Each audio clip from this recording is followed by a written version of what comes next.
Olá pessoal, tudo bem? Vamos conversar um pouquinho então sobre ergonomia, né? E entender como a gente chega a esse paradoxo e paradigma que é atualmente entender e trabalhar com ergonomia. Bom, quando a gente pensa na palavra ergonomia, a gente remete, né, a períodos da antiguidade clássica. O termo ergonomia é um termo que vem do grego e ele basicamente significa normas para um trabalho ou normas para a execução de um trabalho. Quando a gente pensa nessa relação, a gente começa a entender que pensar em um método, em uma forma de trabalhar, não é algo novo. É uma coisa muito antiga. Mas é claro que os métodos e as formas de produção de trabalho, elas mudaram conforme a sociedade mudou. E lógico, algumas empresas, alguns indivíduos acompanham melhor esse processo. Para discutirmos sobre esse processo, para entendermos esse processo de como no decorrer da história o pensamento em ergonomia também mudou, a gente temos que nos valer de alguns momentos históricos fundamentais e alguns processos de produção de meios de consumo. Quando a gente pensa então nas primeiras formas de produção, a gente sempre pensa na relação do artesanato, né, das coisas do produto manufaturado.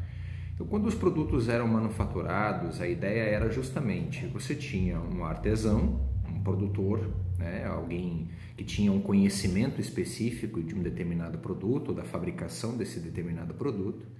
Ele ia para o meio natural, a natureza, retirava a sua matéria-prima, tudo o que era necessário para produzir aquele bem, e com toda a tua ciência, com toda a ciência dele adquirida com o decorrer do passar dos anos, ele desenvolvia o produto em questão. Entendam, quando a gente fala sobre a produção artesanal, sobre a manufatura, nesse princípio, nós temos essa ideia do mestre artesão, né? Mas não cabia ao mestre artesão só a produção específica do produto. Cabia a esse indivíduo, esse único indivíduo, todo o processo. Desde o processo da venda, da apresentação do produto, todo o processo de entrega desse produto, a toda a construção ideológica desse produto e estrutural desse produto. Esse indivíduo era detentor do conhecimento completo, do início ao fim do processo.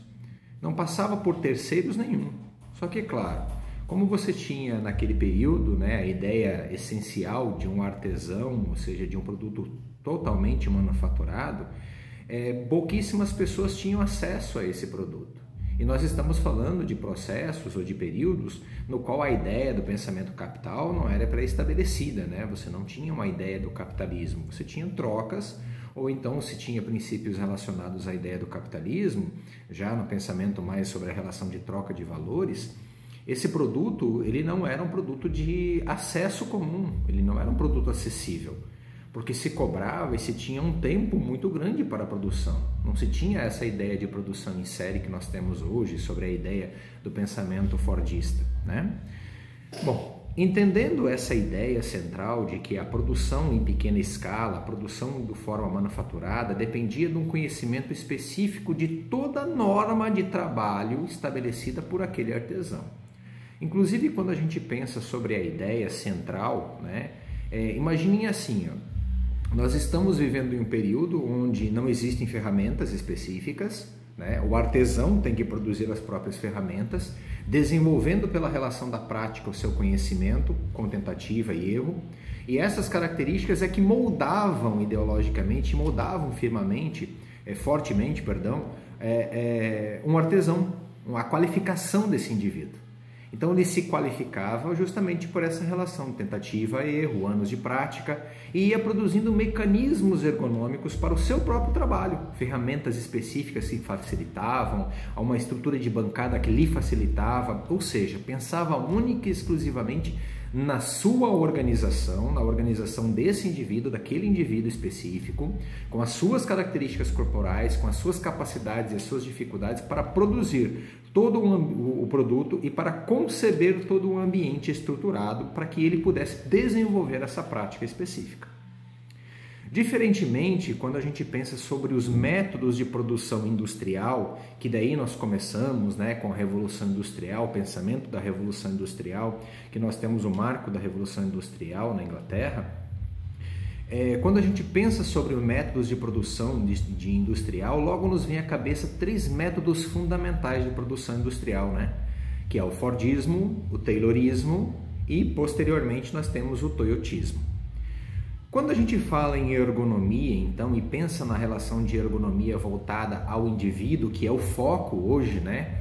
Quando a gente lê a NR17, que é a NR que fala sobre ergonomia, ou seja, o Manual de Norma Regulamentadora do Trabalho que fala sobre ergonomia, vocês acabam lendo muito a palavra biopsicossocial espiritual.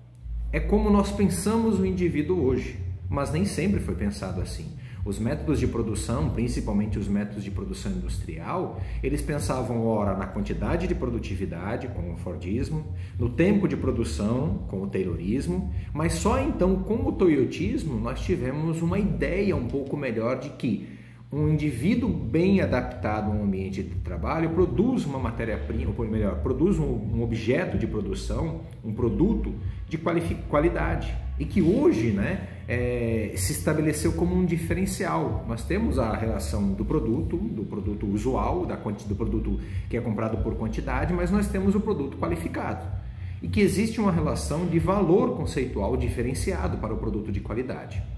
Mas como realmente nós chegamos ao processo de entender esse mecanismo e entender como a relação de aspectos de qualidade que eram obtidas muito normalmente na produção manufatureira, né? na produção do artesão, tinha aquela qualidade toda, a que ponto nós tivemos que passar, ou melhor, que pontos nós tivemos que passar da história do processo de produção industrial para chegarmos de novo a um conceito de que qualidade é importante. E que nós só temos qualidade quando nós valorizamos a mão de obra que realiza essa qualidade, que é o nosso trabalhador, que é o indivíduo.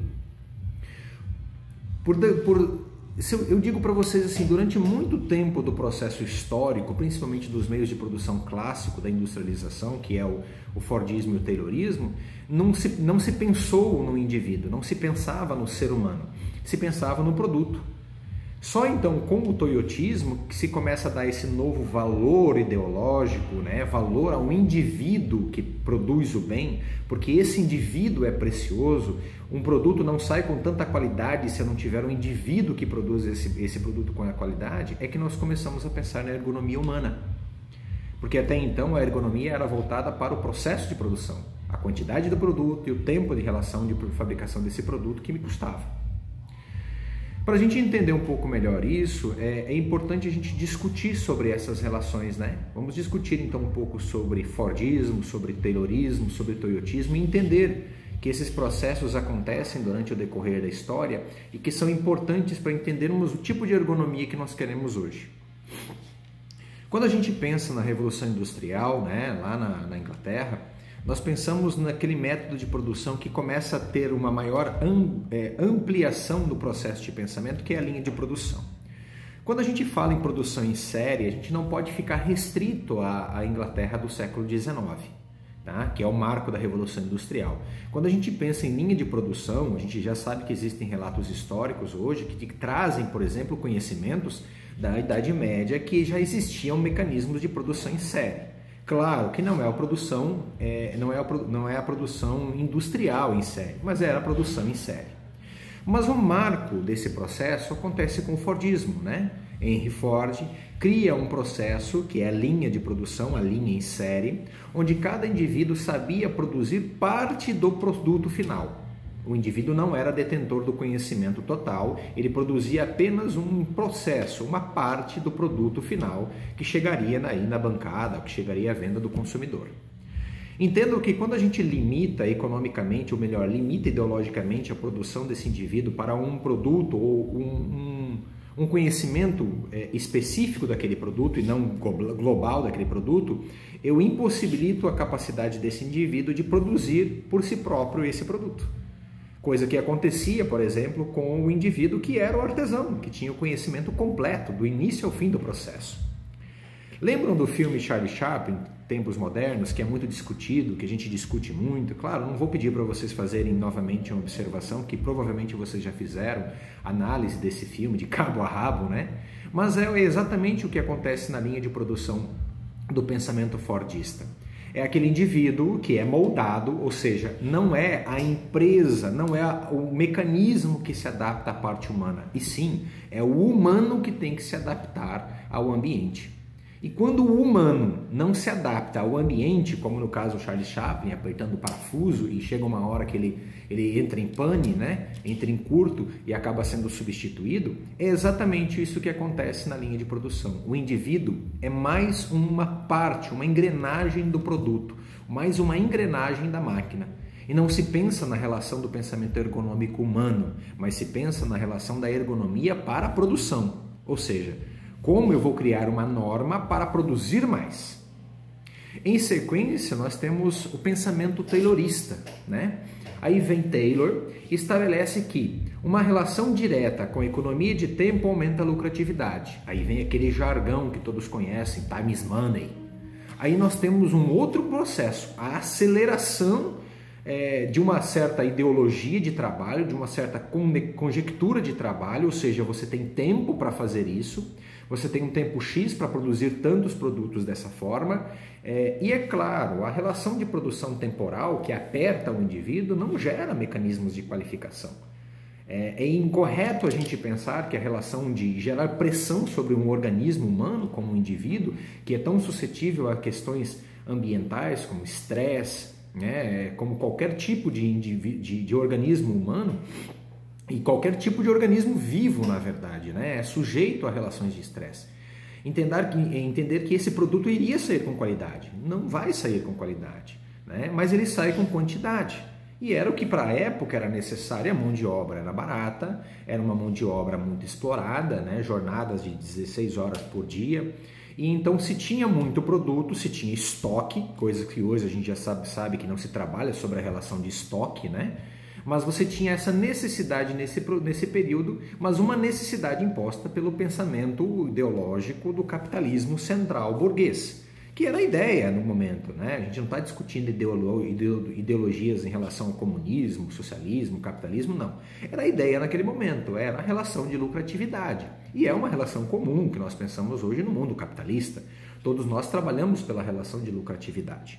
Mas era um tipo de produção que não respeitava o ser humano nos princípios básicos da ideia anatômica, fisiológica, na ergonomia do ser humano.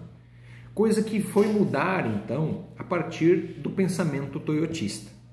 Uma equipe, então, e para a gente entender o toyotismo, a gente precisa entender uma coisa muito importante, aonde ele foi concebido, né?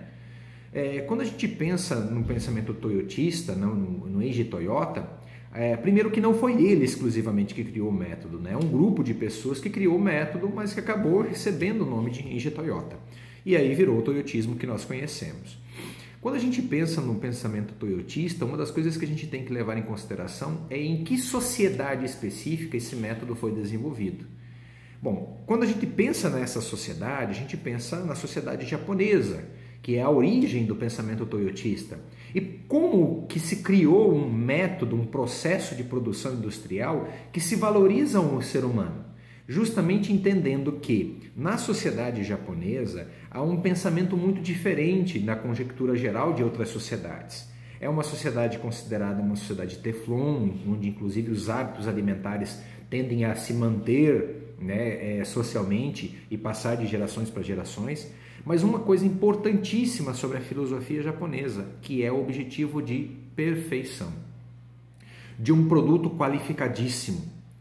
Sempre teve essa ideia do pensamento japonês, desde o Império Japonês, de que o japonês, o indivíduo japonês acordava o seu dia e para que esse dia fosse o dia perfeito, ou seja, a busca de um dia perfeito, era que tudo pudesse acontecer sobre uma determinada normativa. Mas para que esse dia perfeito e essa normativa aconteça, é muito importante que o processo esteja vinculado ao indivíduo com qualidade. Então, quando se pensa o método de produção toyotista, se pensa sobre a filosofia japonesa, de que não há perfeição em um indivíduo falho, em que eu preciso valorizar a conjectura de um indivíduo para produzir um bem de produto qualificado. E então se começa a pensar nos indivíduos, que se eu abrir mão daquele indivíduo que produz um produto de extrema qualidade, eu vou ter que treinar um outro indivíduo a chegar àquele conhecimento, e isso demora, e isso custa. Então, para mim, proteger esse indivíduo, que é um indivíduo qualificadíssimo, que produz para mim um produto com qualidade, que aumenta a minha rentabilidade, eu tenho que valorizá-lo. E valorizar esse indivíduo não é só simplesmente economicamente, mas é transformar um ambiente específico onde esse indivíduo trabalha em um ambiente com extrema qualidade para que ele possa produzir satisfatoriamente, feliz e não ter dificuldade em relação ao processo desse produto. Quando a gente pensa nessa relação do mecanismo de produção industrial toyotista, a gente começa a entender como nós vemos a ergonomia hoje, que é uma ergonomia onde a empresa, a estrutura tem que se adaptar ao ser humano, diferentemente da concepção pré-concedida que nós tínhamos como Fordismo e que nós tínhamos como Taylorismo. Esse pensamento fundamental que nós temos com a ideia toyotista, ela forma a base de pensamento ergonômico atual. Uma ergonomia voltada ao ser humano, aos cuidados com o ser humano, à proteção da qualidade do trabalho desse humano. Porque muito mais é valorizado para empresas que têm o objetivo de produzir um produto de qualidade, que o indivíduo que faça esse produto tenha uma ligação com ele. Que se ligue a esse mecanismo e se ligue à empresa, valorizando não só a relação do pensamento de trabalho, mas que todo o processo seja vendável. Antes nós vendíamos o produto, né? Lá com o Taylor, lá com o Ford, nós vendíamos o produto. Agora a gente não vende mais só o produto, a gente vende uma ideia de que esse produto ele é vendido com qualidade, mas ele não é só qualificado, esse foi um produto pensado.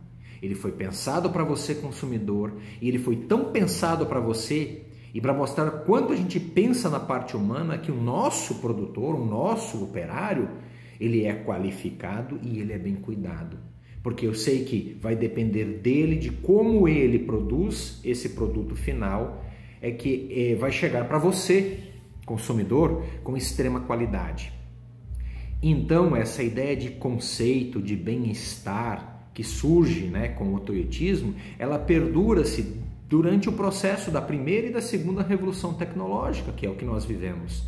Essa ideia de produção com qualidade não está ligada só a uma relação de conceito de produto, mas sim a uma produção total, que é fantástico pensar isso, né? E é isso que vocês têm que vender quando vocês vão vender o produto que é a ergonomia. Nós não temos mais uma ideia de que só nós vamos vender o produto. E a gente não vai vender uma relação conceitual só porque uma norma estabelece isso, mas sim que é importante que o empregador, na qual você vai vender o seu produto, para depois transmitir para os empregados e para ensiná-los como existe um mecanismo para que as coisas aconteçam, é que isso, você vende essa ideia fundamental de que ele pode vender isso.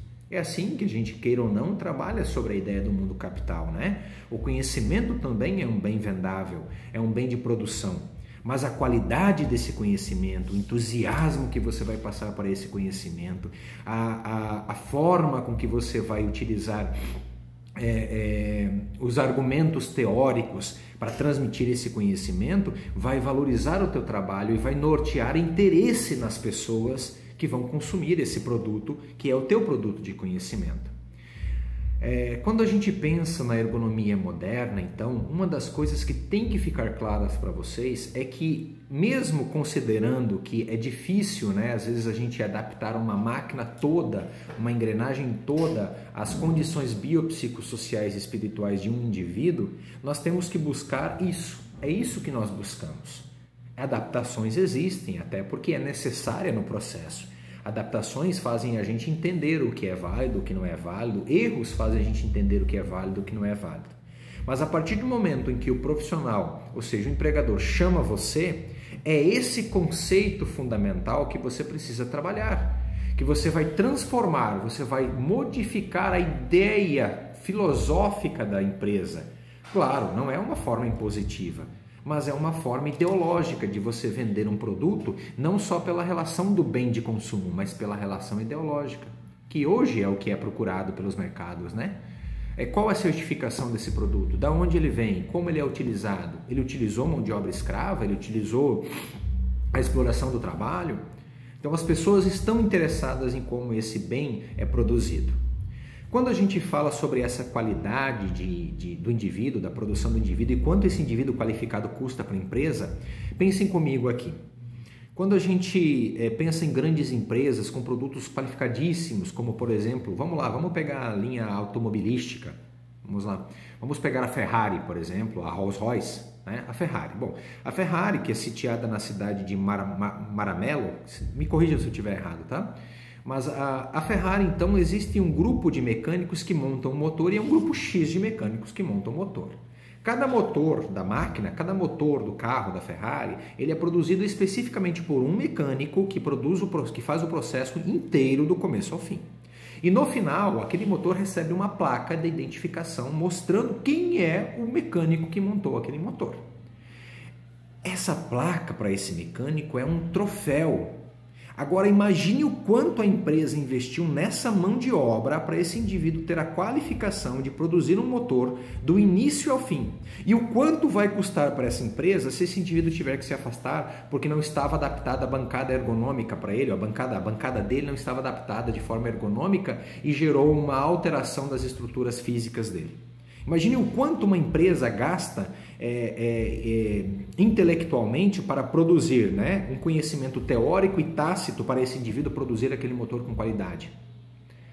Essa ideia que a empresa tem de produzir um ambiente qualificado, um ambiente onde ele possa descansar, comer bem, ter uma segurança familiar, não ter preocupações sociais, né, ela é fundamental para que o produto final saia com extrema qualidade. O Rolls-Royce, por exemplo, a linha de montagem Rolls-Royce, quando se termina o carro, por exemplo, tem uma pintura na lateral do Rolls-Royce, de uma série do carro, que ela é feita à mão. É um fio, uma linha pintada na lateral inteira do veículo, que ela é feita à mão. Só existem 2 pintores que fazem isso para o Rolls-Royce, porque essa tinta é uma tinta específica, é uma tinta de ouro.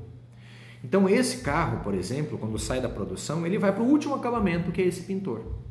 Vocês já imaginaram o quanto custaria para uma empresa como a Rolls-Royce abrir mão de um desses pintores? O quanto de tempo de investimento nós teríamos, ou a empresa teria que investir no conhecimento e na qualificação de um outro funcionário para pintar com a mesma destreza que aquele fazia? Claro, quando nós estamos falando de ergonomia, né, e nossa, você usou 2 exemplos que são utópicos. Não, eles são reais, né? Mas é claro, a gente entende que não é comum a gente ter um exemplo desse na sociedade que nós trabalhamos. Mas é isso que nós temos que mostrar para o empregador, que muito mais vale o conhecimento da relação do trabalho, como aquele indivíduo da construção civil consegue assentar um azulejo com essa qualificação, com essa qualidade, com esse nivelamento, e que se eu tiver que abrir mão dele por uma coisa banal, que é, por exemplo, uma ferramenta que não foi adaptada e ele se machucou, o quanto de gasto e de demora de tempo e de lucratividade eu vou ter, porque eu não pensei na relação do quanto esse indivíduo poderia estar mais satisfeito e trabalhando de forma mais ergonômica com um objeto de trabalho qualificado, com uma ferramenta qualificada. É importante a gente transmitir esses conhecimentos de forma geral para esses indivíduos, para que essa estrutura de pensamento ergonômico que nós vamos discutir a partir de agora seja estabelecida de forma consciente. E para que esse pensamento ergonômico pré-estabelecido sobre essa ideia conceitual de adaptação biopsicossocial e espiritual seja uma coisa mais clara e não tão utópica como a gente imagina que ela possa ser, tá bom?